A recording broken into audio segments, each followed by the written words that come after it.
கடைசியாக ஒட்டுமொத்த சமூகத்தையும் கலக்கத்திலே ஆட்படுத்தி சந்தேகங்களை கிளப்பிய UTJ என்ற அமைப்பால் வெளியிடப்பட்ட அந்த வீடியோவின் காட்சிகளை வைத்து அதை நியாயப்படுத்தியும் எதிர்த்தும் கேள்விகளை முன்வைத்தும் எல்லா நாவுகளும் சமூகத்திலே பேசி தீர்ந்துவிட்டது.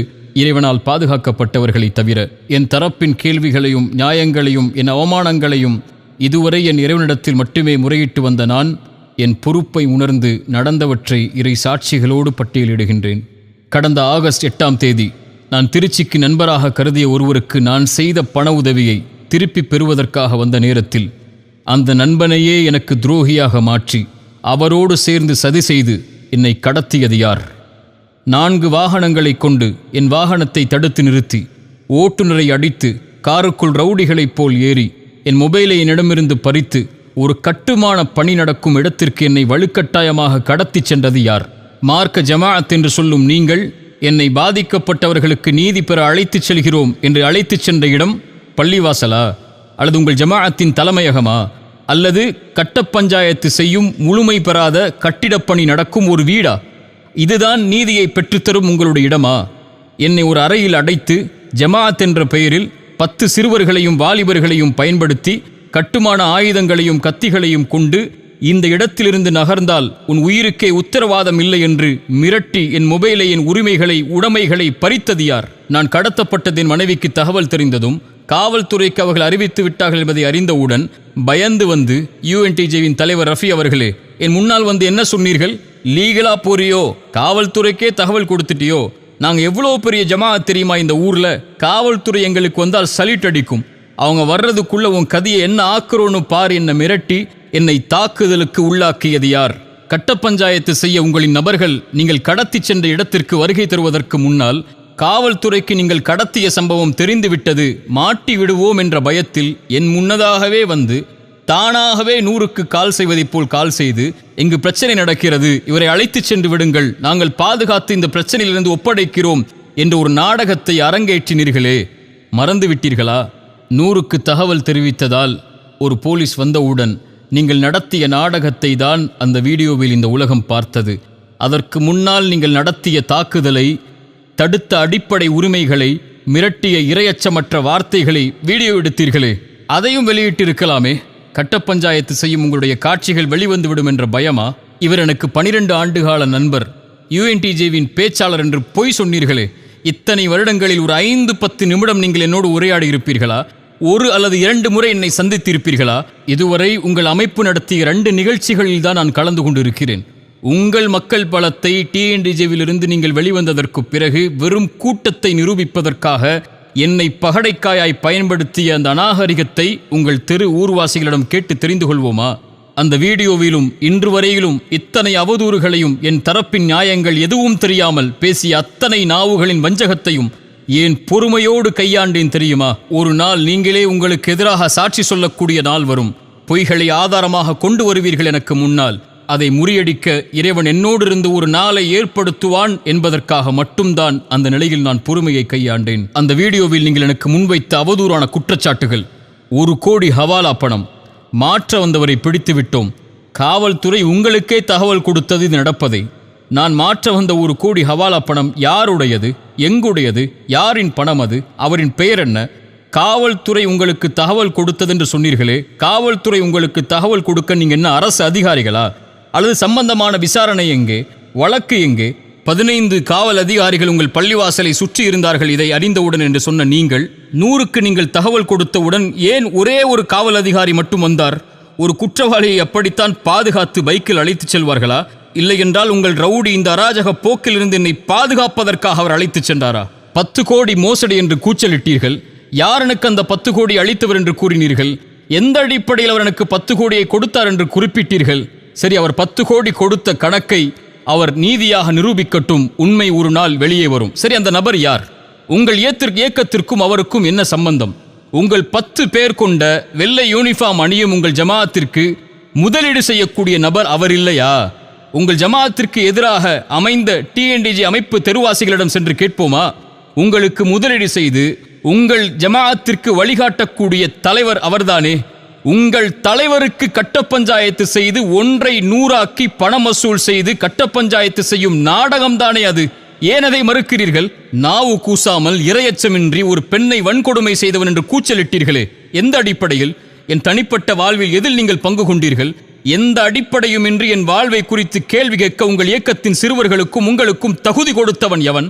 இதற்கு சாட்சியாக நீங்கள் முன்வைக்கும் அந்த பெண் வழக்கறிஞர் யார்? அதை ஏன் மறைத்தீர்கள்? 10 கோடி முதலீடு செய்ததாக கூறுகின்ற உங்களின் தலைவரின் 4வது மனைவி இல்லையா அவர்? பொருளாதார மோசடிக்கு கணவரும் பெண் குற்றச்சாட்டுக்கு அவருடைய மனைவியும், இவர்களின் 10 பேரின் இயக்கம் ஒரு தனி மனிதனுக்கு எதிராக இப்படி படுகேவலமான அவதூறுகளையும் பொய்களையும் பொது சமூகத்தின் மத்தியிலே கட்டவிழ்த்து விட முடியும்?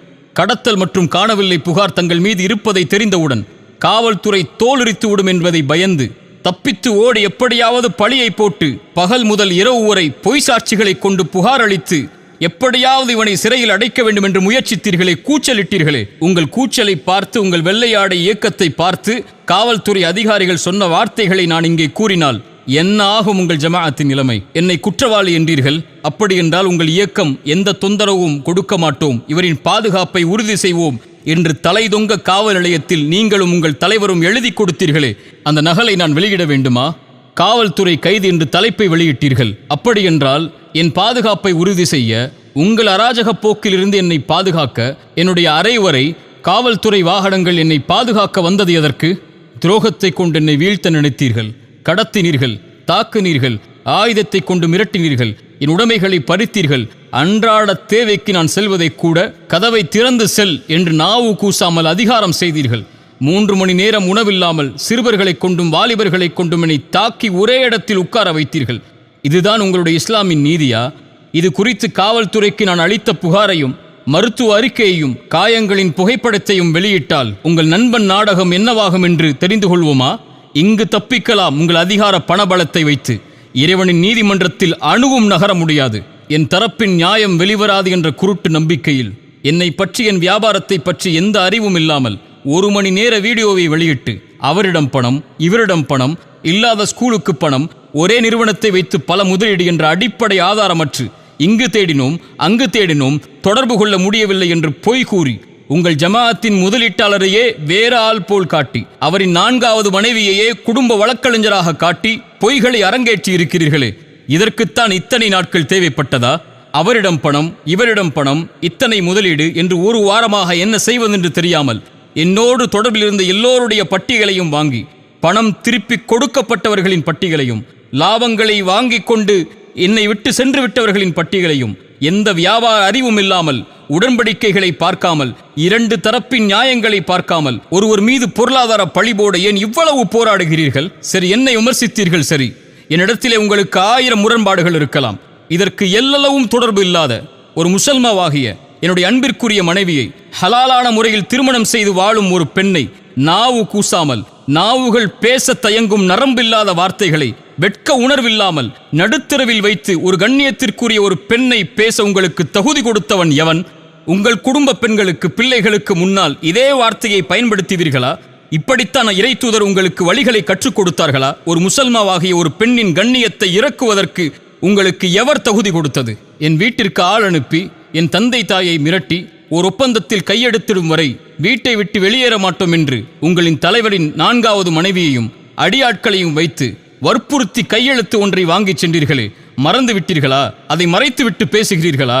5 மாதங்களாக என் நிறுவனத்தில் வேலை பார்த்து நாகரிக குறைவால் நீக்கப்பட்ட ஒரு பெண்ணை கையாளாக வைத்துக்கொண்டு மற்ற ஊழியர்களுக்கு பணம் கொடுத்து என் தம்பிகளாக, உறவுகளாக நான் என் சொந்தம் போல் வளர்த்தெடுத்த என் ஊழியர்களை முதுகில் நெஞ்சில் எனக்கே குத்த வைத்து, என் பத்திரங்களை, காசோலைகளை திருட வைத்து, என்னோடு வியாபாரம் செய்யும் எல்லா நபர்களையும் குழப்பி, ஒரு நிறுவனத்தை அல்லாமல் ஒரு தனி மனிதனின் வாழ்க்கையை அழிக்க துடிக்கும் உங்களுக்கு என் இறைவன் எதை கூலியாக கொடுப்பான் என்பதை பொறுத்திருந்து பாருங்கள். உங்களின் அரசியல் பணபலத்தை வைத்து எதையும் நிரூபித்து எனக்கு ஆதரவாக பேசும் எல்லோரையும் திருப்பும் முயற்சியில் கூட நீங்கள் வெற்றி பெற்று விடலாம். இறைவனிடத்தில் எப்படி தப்பிப்பீர்கள்? பொய் புகார்களை கொடுத்து, பொய்யான வழக்குகளை கொண்டு, அரசியல் பணம் விளையாட்டை வைத்துக்கொண்டு உங்கள் கடத்தல் தண்டனையை வேண்டுமானால் இந்த உலகத்திலிருந்து நீங்கள் தடுத்து விடலாம். இறைவனின் நீதிமன்றத்தில் எப்படி நீங்கள் தப்பிப்பீர்கள் என்பதை பயந்து கொள்ளுங்கள். இது குறித்த அவதூறுகளில் 10, 50, 100 கோடி என்று எந்த கணக்குகளும் இல்லாமல், நாவின் நரம்பில்லாமல் ஒருவர் மீது பழி போடும் இந்த மிகப்பெரிய பழிச்சொல்லை பயந்து கொள்ளுங்கள். ஒருவரின் கண்ணியத்தை அளிப்பதற்காக பெண் பொருளாதார குற்றச்சாட்டை கொடுத்தால் இறைவனால் கொடுக்கப்பட்ட கண்ணியத்தை உங்கள் கரத்தால் பறித்துவிட முடியும் என்ற இறை நம்பிக்கையின் அவாவை பயந்து கொள்ளுங்கள். பயந்து கொள்ளுங்கள். உங்கள் செல்வ ஆசைக்கு உங்கள் நஷ்டங்களை மறைக்க ஒருவரின் மானத்தை அடகு வைக்கும் இந்த முயற்சியை பயந்து கொள்ளுங்கள். இறுதியாக நான் நேசிக்கும் என் சமூகத்திற்கு ஒரு செய்தியை கேள்விப்பட்டால் எந்த ஆராய்வும் செய்யாமல், இரு தரப்பின் எந்த நியாயங்களையும் அறியாமல், இரு தரப்பின் எந்த வாதங்கள் விவாதங்களையும் அறிந்து கொள்ளாமல் ஒரு தரப்பை நியாயப்படுத்தி இன்னொரு தரப்பை மரணிக்க செய்து விடாதீர்கள். இறைவன் அதைத்தான் நமக்கு அறிவுரையாக சொல்கிறான். எந்த ஒரு அறிவும் இல்லாமல் எந்த ஒன்றையும் வெளிப்படுத்தாதீர்கள் என்று. இறைத்தூதர் சொன்னார்கள், கேட்பதையெல்லாம் மக்களிடத்திலே பகிர்ந்து கொள்பவன் பொய்யன் என்று. இறை நம்பிக்கை கொண்ட ஒரு அடியாருடைய பண்பை இறைமறை சொல்லுகிறது. ஒரு இறை நம்பிக்கையாளனை பற்றி அவதூறோ தவறான செய்தியோ வந்தால் அவர் அதை செய்திருக்க மாட்டார், அது மிகப்பெரிய அவதூறாகத்தான் இருக்கும் என்று தங்களின் மீது நல்லெண்ணம் கொள்வார்கள் என்று இறைமறை சொல்கிறது. தன் சகோதரன் மீது நல்லெண்ணம் கொள்வதை தன் மீது நல்லெண்ணம் கொள்ளக்கூடிய காட்சியாக இறைமறை நமக்கு அறிமுகப்படுத்துகிறது. யாரை பற்றியும் பேசாதீர்கள். யாருடைய கண்ணியத்தை பற்றியும் பேசுவதற்கு நமக்கு தகுதி இல்லை. யாரையும் அவமானப்படுத்துவதற்கோ, யாரையும் குறை காண்பதற்கோ, யாருக்கும் தீர்ப்பளிப்பதற்கோ நாம் உரிமையாளர்கள் அல்ல. எத்தனையோ தீர்ப்புகள் எனக்கு எதிராக அளிக்கப்பட்டு விட்டது. எத்தனையோ என் கண்ணியத்தை இழிகுலைக்கக்கூடிய செயல்களை பலர் இந்த சமூகத்திலே செய்து விட்டார்கள். இறைவனிடத்தில் இவை எல்லாவற்றையும் ஒப்படைக்கிறேன். என் தோழர்களாகிய என்னை நேசிக்கக்கூடிய இறைவனுக்காக என்னோடு இருக்கக்கூடிய சகோதரர்களுக்கு நான் சொல்லக்கூடிய வார்த்தை ஒன்றுதான், எவரை பற்றியும் பேசாதீர்கள். யாருடைய குறைகளையும் வெளிப்படுத்தாதீர்கள். தன் குறைகளை மட்டுமே கண்டதை சீர்படுத்திக் கொள்ளுங்கள். ஒவ்வொருவரும் மனிதர்கள்தான், ஒவ்வொருவரும் தவறு செய்யக்கூடியவர்கள்தான். தவறுகளிலிருந்து தன்னை திருத்தி மீட்டெடுத்துக் கொள்பவர்கள்தான் இறைவனிடத்தில் மேலானவர்கள். அப்படிப்பட்ட சமூகமாகத்தான் நாம் நம்மை வளர்த்திருக்க வேண்டுமே தவிர குறையுடையவர்களையும் தவறு செய்பவர்களையும் விமர்சனத்திற்கு உள்ளாக்கப்பட்டவர்களையும் தீர்ப்பு கொடுத்து அழிப்பது இறை நம்பிக்கையாளனின் குணமல்ல. இறைவன் அதிலிருந்து எம்மை பாதுகாக்கட்டும். இறைவனிடத்தில் பிரார்த்தனை செய்கிறேன், யாரெல்லாம் இந்த அவதூறுகளில் இருந்து விலகியிருந்தார்களோ அவர்களுக்கு இறைவன் கண்ணியத்தை தரட்டும். யாரெல்லாம் அறியாமல் இந்த அவதூறுகளில் சிக்கி தவித்தார்களோ அவர்கள் எல்லோருடைய பாவங்களையும் இறைவன் மன்னிக்கட்டும். கடைசியாக என் போல் சோதிக்கப்படுகின்ற எல்லோர்களுக்கும் நான் சொல்லக்கூடிய வார்த்தை, லா தஹஃப் லா தஹ்சன், கவலை கொள்ளாதீர்கள், பயம் கொள்ளாதீர்கள். எதுவாயினும் இறைவன் நம்மோடு தான் இருக்கின்றான். இதை தவிர இந்த விமர்சனங்களுக்கு நான் எதையும் கூறப்போவதும் இல்லை. இந்த விமர்சனங்களுக்காக எந்த ஒரு வீடியோவையோ ஆடியோவையோ இனிமேல் வெளியிடப் போவதும் இல்லை.